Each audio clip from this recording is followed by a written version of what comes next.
been following the story since day 2 when we got the prompt Christmas but Krampus. And today, the story ends. Today, we find out what happens when children try to trap Krampus. So sit back, relax, grab a drink, and listen to this holiday horror story. The horned beast sank down in the snow, not because he wished to rest, but because his legs would no longer carry him. All night, he had moved from roof to roof, yard to alley, his hoofs cracking ice and frozen mud beneath him. The children feared his arrival. They always did. Doors had been barred, windows shuttered. Parents waited to turn out the lights until the children were deep asleep. Even now, collapsed in the drift, he could still hear their screams in his ears. His hot, steaming breath mingled with the snow flurries, the warmth of it briefly carving space in the cold before vanishing again. The earth crunched behind him, but the sound did not belong to the wind. Sitting up, he tilted his head toward the noise. He listened, waited. Then suddenly his head jerked back. Something tight snapped around his horns, and the beast let out a pained roar that ripped through the trees. "I got him!"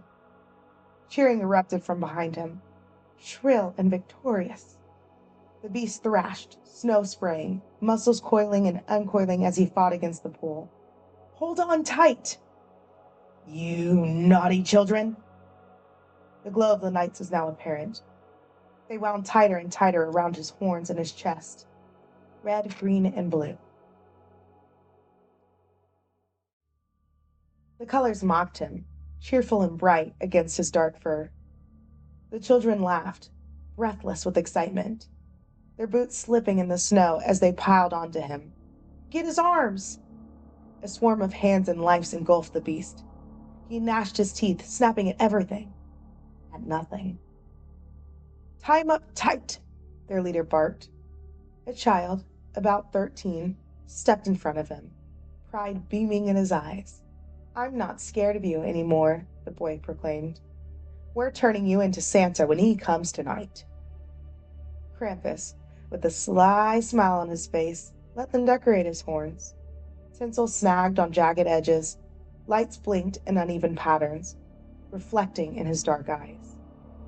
Krampus, reduced to something small and ridiculous, just a prop for the children to play with. In the distance, the unmistakable sound of jingle bells cut through the night. The reindeer slowed, hoofs crunching softly as they came to a stop before the scene. Snow settled. The children froze. A voice bellowed from above them, heavy with disbelief. "Oh, children, what have you done?" The children waited for approval, for reward, but Santa didn't smile. His gaze flicked between the children and the beast, and without a word, he helped Krampus into a sleigh, and the two disappeared into the night. Years passed. One by one, the children forgot about Krampus. The nightmare was gone, and the children were excited for Christmas again. Laughter filled the air as a group of boys knocked snow off the roof with sticks. Then, with an evil smile, one wrapped a rock with snow. He threw it out a window. The glass shattered. Eyes wide, the group looked at each other. Nobody noticed. So over and over they threw rocks at windows until Charlie, a deep voice drowned out the laughing. Quickly, the boy who had instigated the chaos spun on his heel. The madness stopped. "We will talk about this at home," his father said. The boy's shoulders dropped. "Let's go." "Yes, sir." He walked to his father's side. "It's getting late. You boys should be going home too, or Krampus will come for you." The boy was pouting in his room. Krampus, Krampus, the name made his heart race. But he saw Santa take him. He knew Krampus wasn't coming back, right?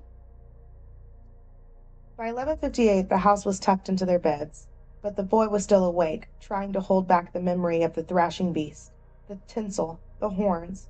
He could almost hear the roar. 11:59. His younger siblings, twins, poked their heads into his room. We're scared. There's a monster in our window. Go back to bed. Monsters aren't real. Can we sleep in here?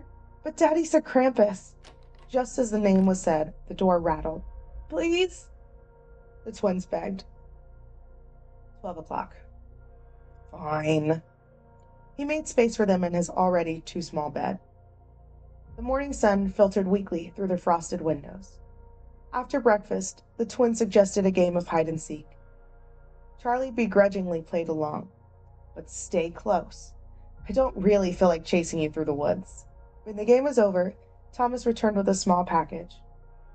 Look what I found. Let me see. His brother Ryan snatched it from his hand. Hey, Charlie snapped at the pair. Give it here. Charlie extended his hand. It was damp from the snow, but wrapped neatly nonetheless. The eldest opened the gift, and inside was a small, green light bulb.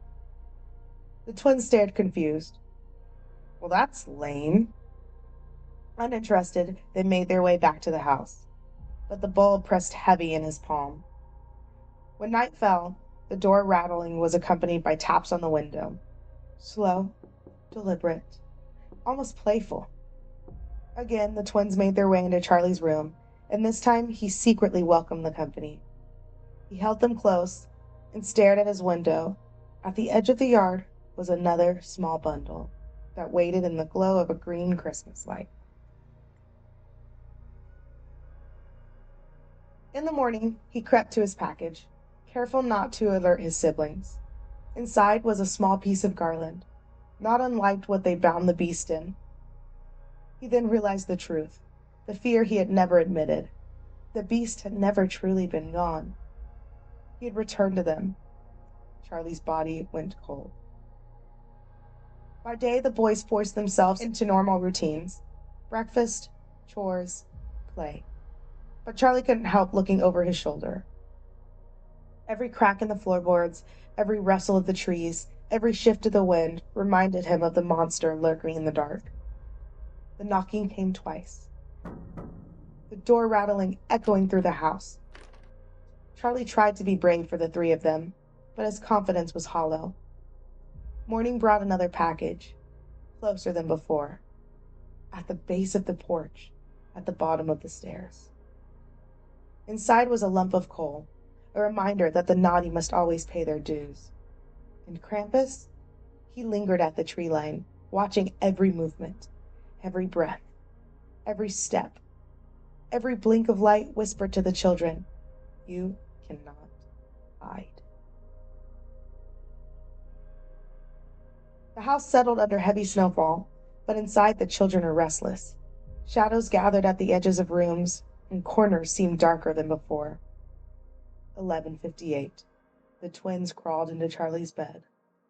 11:59. Blankets pulled tight around trembling bodies. 12 o'clock. The knocks came, loud and sharp. They shook the front door as if something enormous would break through. The children screamed. Their father burst into the room, wielding a bat with the intensity of a man defending his home. Their mother followed, flush-faced, scooping the twins into her arms. "There's someone at the door!" Thomas cried. Their father ran to the front of the house, throwing the door open. The bat landed against the doorway with a crack. Quietly, the man examined every inch of his property until he was satisfied the ghost was gone. There was nothing there, he said when he entered Charlie's room. But we heard him, Charlie defended his siblings. Exhausted, their mother picked the twins up off her lap, laying them in the bed. It was just a bad dream. They wanted to believe their mother, but faintly along the polished wood, the children saw it. Red, green, lights flickering. Their stomachs dropped, the monster unseen but reflected in everything. Outside, Krampus watched the entire scene unfold. He smelt their fear, and it warmed him more than any fire could. He stepped out into the snow. Morning brought another package, this time on Charlie's windowsill. A miniature bat, a reminder that it wasn't just a dream. Their fear was real. The next night, the knocking was inside the walls, from the living room to the kitchen. And in the morning, their present wasn't a package, but instead, muddy hoof prints trekked through the halls. The children wrote to Santa. They told him their fears. They asked him for help. They wanted bright and cheerful things to replace the dark memory of the captured beast. Late that night, the scraping on the porch signaled a presence. The children stayed hidden under the blankets. But morning revealed the gift: a bowl of candy and a letter. The candy glittered like glass, catching the early light. The children's eyes lit up. Santa had heard their pleas, but when they reached for the candy, it felt wrong. Cold and soft and wet. A growling laugh carried on the wind.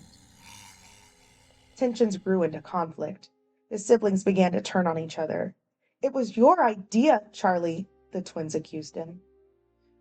"You helped," he snapped back. "But you told us to."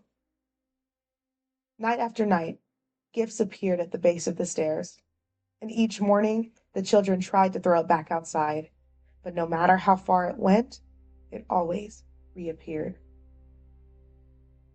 The knocking and tapping and rattling moved through the house. The children trembled while their father snored. Morning brought an ornament on their tree, a small, horned figurine. That night fell heavier than before, and waiting for them, as the children climbed into the already crowded bed, was a present. They hesitated. With trembling hands, they opened it. A velvet hat, just like Santa's, but cold and tattered. They whispered apologies into the dark. They admitted fear and regret. Krampus was crouched in the closet, lights blinking softly in red and green. Every whispered confession was confirmation of his purpose, and the gift reminded them that sometimes sorry comes too late. The final night came, quiet, yet unbearable. No knock, no scraping, no taps. Silence thicker than snow pressing against the walls. Downstairs, their mother and father sat sipping their drinks and wrapping presents. "Did you see that?" Flashing lights were in the hallway. His wife giggled. "It's probably children trying to sneak a peek at presents." "Boys," the man called around the corner, "Santa won't come if you're not sleeping." "Oh, let them have their fun." Neither of them saw the shadow that detached itself from the doorframe. The floorboards creaked, and the boy's father rolled his eyes. "Bedtime was an hour ago. I'm calling Krampus." In the room, the children were frozen in terror. They watched the beast place a packet at their door and smile. "Merry Christmas," he mouthed. The lights faded down the hallway, and the footsteps stopped. And in the glow, they read the label: Naughty Children. Alrighty, that's the end. Don't forget to like the video if you liked the story, and subscribe so you don't miss more story times or book club meetings. I'll see you in the next one. Goodbye.